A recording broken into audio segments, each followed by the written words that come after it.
Hi, it's Tawana with Destiny Education. Do you know why evil people use fear to control you? Do you know why you are so easily controlled through fear? Well, that's exactly what we're going to talk about today. Why evil people use fear to manipulate you. I want to start today by telling you a story. There was once a man and a woman. They were married. And whenever the man didn't get his way, he would take the Bible and the words of the Bible and he would turn them against his wife. And he would say to her that what she was doing was rebellious and what she was doing was evil and what she was doing was all of this. And what it did was it created in her this fear, not a fear of him, but a fear of displeasing her father. And so she would think that she was doing something wrong, or she wasn't sure whether or not she was.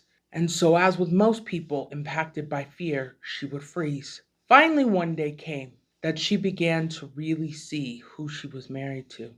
And when he would try to use fear to change who she began to look at him a lot differently. You see, the purpose of fear is always to draw us away from the one who has the ability to save us, and that's our Father in heaven. That is the, at its core, root reason that people utilize fear. Because if they can get you to take your eyes off the Father and onto whatever situation or circumstance you are standing before, what they know is that you'll freeze. And that freeze turns into inaction. And inaction turns into a whole lot of people who will jump as high as they say to jump and will move when they say move. I want to talk about COVID. I am not here to say that COVID was not real, nor would I say that to you. But I want to talk about the use of the media in the COVID pandemic. I will never forget when I think her name was Brianna something. Um, she was one of the CNN anchors, I believe. And she had this countdown or count up, a counter of all the COVID cases that were appearing. And so you would see all these people getting sick. And at first it was 3,500. And I said, it's 3,500 people. There's 8 billion people on the planet. Why are we panicking over this? And then that counter would keep going up. And before you knew it, it was 10,000, 20,000, 30,000, 50,000, 100,000. So here's the thing. That was the greatest example of fear being utilized to control the masses. Again, I am not saying that COVID was not real. I am solely talking about the counter that intensified people's fear around the virus. Was it awful that 1 million people died? Yes. But 8 billion people on the planet, if only 1 million people died, that was significantly less than 1%. But by implementing that counter, what could happen is that they could look at the masses, control them, shut down the world, and now everybody is inside afraid. So now you've got fear running rampant and families trapped in a house. What happened? People drank more. Kids got on parents' nerves. The reality of their life, the choices they were making, they were now standing face to face with. So not only were they afraid of the potentiality of dying, but now they see the damage that has been done over the years to their family and their lack of togetherness. And it began to destroy families. By itself, fear is the most destructive spirit out there. Because once fear is unleashed, the individual takes that fear and exacerbates it in their own mind. And that is when you are being controlled. Again, using the COVID example was not to say that COVID was a hoax. What I am saying is that the way it was presented created a mass hysteria that didn't have to get to that proportion. That spirit of fear ran not only through the world, but through each individual household that had not ever planned on spending that kind of time with their quote unquote loved ones. It was through COVID that people found out that their commitment to each other, mother, father, and children, was not as strong as their illusion had made them think that it was. This is the destruction that fear causes. Whenever the media portrays certain groups of people, they will always portray the evil of those people. And depending on what the narrative of the time is, determines how they are portraying people. So I'm going to, of course, use Blacks as an example because there are so many examples of this. You don't see as many yet among Latino or Asian yet, but they're out there, and they're out there equally as much. And they're also out there for Caucasians. There are so many whites out there being abused by police officers. It's unbelievable, especially when you get into smaller towns. When you get into smaller towns that are predominantly white, what you have is a sect of people who the police deem as a mess, a waste, and so they're always monitoring every single thing they do. And so anytime they get in trouble, they're not surprised by it because it's what they do. And so when they see them, they use that as justification to attack them or to harass them or any of those things. That is a fact. It just is what it is. And you're not going to hear about it in small towns because they're cliquey and they don't like to let their dirt out, but they do a lot of dirt. And until somebody comes in from the outside and actually looks into the dirt that's being done, you don't see it. Let me give you an example. There was a person who was going through small claims court. Now, I don't know about you, but small claims court is a one-hit wonder. You go in on a Monday and you leave on a Monday with complete resolution in hand. It's a one-hit wonder. This man went into small claims court 3 times for the same incident. And this is a small town. So a small town is anything 5,000 and under in our definition, okay? If it's 5,000 people or under, we're calling that a small town. At the end of 3 times, the plaintiff never brought in any evidence, and the man lost the case because of the judge's bias. These are the things that happen in small towns that no one will talk about. When I tell you police brutality exists, even in the white world, it does. I have no reason to make that up. It's just harder to see because they keep it swept under the carpet. It's more apparent when it's someone who looks like me, when it's someone who is brown-skinned or what they call yellow-skinned, Asian, if you will. That's when you really see it. With Blacks, what the media does is on one hand, so they speak out of both sides of their mouth, right? They speak out of the right side, the left side, and actually sometimes they speak straight. So 3 sides of their mouth they speak out of.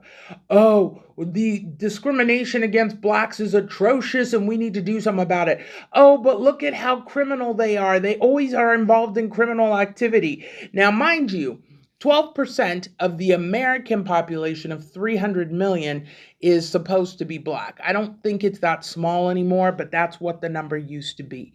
So of 300 million, 10% would be 30 million. 1% would be 300,000. So you're looking at 30,600,000 people that are Black. And all of them are criminals? Obviously, that's not true. Oprah's not a criminal. Tyler Perry isn't a criminal. The director of Black Panther was not a criminal. These are all names that you know. Denzel Washington is not a criminal.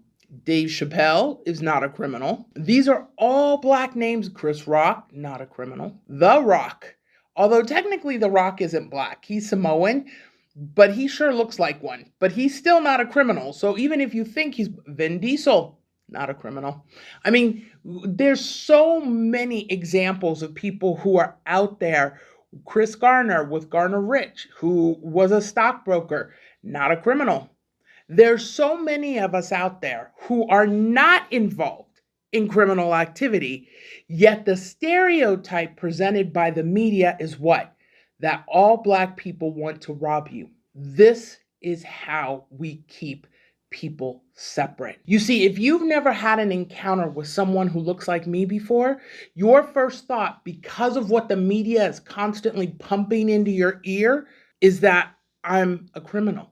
So I walk in and I go, "Hi, how are you?" What's the first thing you do? You grab your purse. Let me tell you something. There has never been a day in my life stealing somebody's purse has ever crossed my mind. But the number of people who have gripped their purse when I hop into an elevator, when I'm walking down the street, whatever, is through the roof. It's the funniest thing I've ever seen. It got to the point where when I saw it happen, I would just make the people feel dumb. I promise you, there is nothing in that cheap second rate purse that you carry that I want, as I had my designer purse on my left hand side. You see what I'm saying? And then people would suddenly begin to relax because now they have to challenge what their thought process is. And that's how fear works. You see, as long as no one comes along to challenge that thought process, as long as no one takes the initiative to go and find out the truth about a group of people, well, then that's where you're going to stay. You know, if you're walking through some of the cities, if you're walking in different areas, if you're going to find a mixture of people. There are certain areas of towns where bad people congregate, oftentimes in areas that are considered lower income, what they title ghettos. So if you go to the ghetto to meet someone who looks like me, you have a better chance of finding someone who is actually a criminal than if you go to Pacific Heights or some middle income community. And this is how fear works. As long as I can keep you afraid, you are not stepping out of your comfort zone. As long as I can keep you listening to what the media says, now you're frozen and I have you. And now I can market to you and I can make money off of you. And since you are frozen, I get to take your money from your hardworking self in your hardworking pockets and put it into my not so hardworking pockets. That's how fear works. When a politician comes up and says, "Oh, if you don't elect me, the whole world is going to fall apart." Recently that happened. And guess what? The world didn't fall apart. Could that have been a fear tactic? If you go deep into the state of Alabama, Alabama and Mississippi are the two worst states for this. You are going to find segregated towns of Caucasians. They consider them what is termed white trash. Why? Because ghetto is a ghetto. It doesn't matter what the color of the person is. A ghetto simply means a low income area. We have, especially in the United States and in some other countries, especially European countries, which is where the founding fathers originated for the United States, they know that ghettos are across all color lines, but they don't talk about that. They don't talk about it at all because there's too much money in producing information that keeps blacks, whites, Latinos, and Asians separate. You see, it's easier to let an Asian person get ahead because we can justify how smart they are. But when you start dealing with blacks and Latinos, we like to justify them as stupid. Doesn't matter what their history says. And so if we alter their history, now they have no value. And the problem is the only people I will ever do that to are the people I'm truly afraid of. That's the thing that people miss with this. When you get to the point that you are no longer afraid, now you are a force to be reckoned with. You are a powerhouse that no one wants to see coming. Because when you walk into a room and you lack fear, no one can stand against you.